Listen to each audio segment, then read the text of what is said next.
کہ امت کیا منہ دکھائے گی اللہ اس کے رسول کو کہ جس نے منافقوں کو سینے سے لگایا، عبداللہ بن ابی جیسوں کے جنازے پڑھ دی، کہاں چلے گئے، کہاں ڈوب گئے، اتنا زوال، اتنی اندھیری رات ہے کہ امید ہی ختم ہو گئی کہ پتہ نہیں دن بھی چڑھے گا کہ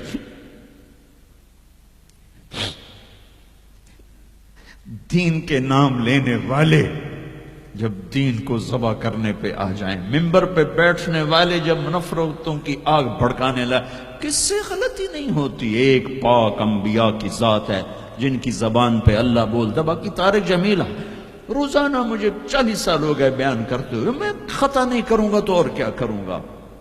مجھ سے پوچھو تو صحیح، میں غلطی سے کہہ گئے، جان بوجھ کے کہہ گئے، ہو سکتا ہے میں نے غلطی سے کہہ دیا۔ اللہ نے توبہ رکھی ہے، کفر کی توبہ، کہ میں درد سے بول رہا ہوں، زوال ہے، زوال خوفناک زوال ہے۔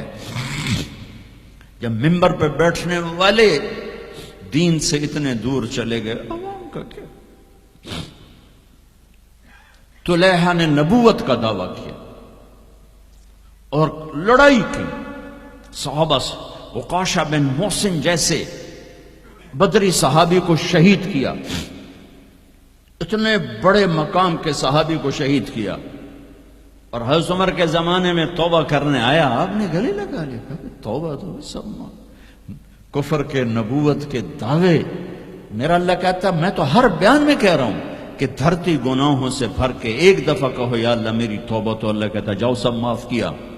یہ میں زوال بتاؤ، آج امت کتنی پستی میں چلی گئی ہے، کس قدر فرقہ واریت نے ایک اجتہا کی شکل اختیار کر لی ہے کہ ایک دوسرے کو سلام کرنے سے کہ کافر کافر کافر، کتے خنزیر۔ میرا نبی ایسے بولتا تھا۔ میں انسان ہوں، بول رہا ہوں، بولتا بولتا کوئی غلط جملہ بول سکتا۔ گستاخی کا جان بوجھ کے کرنے والا یقیناً دائرہ اسلام سے خارج۔ عمل چھوڑنے سے آدمی کافر نہیں ہوتا، گستاخی کرنے سے، نماز چھوڑنے سے کافر نہیں ہوتا، گناہگار ہے، نماز کی گستاخی کرنے سے وہ دائرہ اسلام سے نکلتا ہے، لیکن اس کے لیے بھی توبہ کا دروازہ کھلا ہوا ہے۔ لیکن یہ کتنا تعصب ہے، نفرت ہے کہ ایک آدمی کی 17 سال کی پاک زندگی کو ایک غلطی پر کفر بنا دیا۔ یہ گراوٹ ہے، زوال ہے۔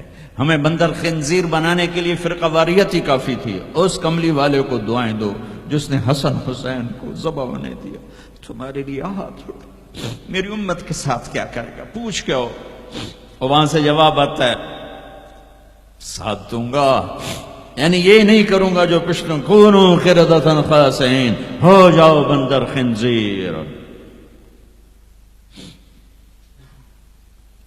یہ نہیں کروں گا۔ ہو جاتا یہ جو کفر از کعبہ برخیزد کجا ماند مسلمانی۔ بھائیو، میرے نبی نے بڑے دکھ دیکھے ہیں اس امت کے لیے، اسے مت توڑو، مسلمان بن کے رہو، فرقوں میں مت بٹو۔ اس امت میں صحابہ کے دور سے اختلاف ہے، میرے نبی نے دعا مانگی تھی اللہ میں اختلاف نہ ہو، اللہ نے کہا میرے محبوب اختلاف ہوگا۔ اس کا مطلب ہے اس کے باوجود ہمیں محبت کا حکم ہے۔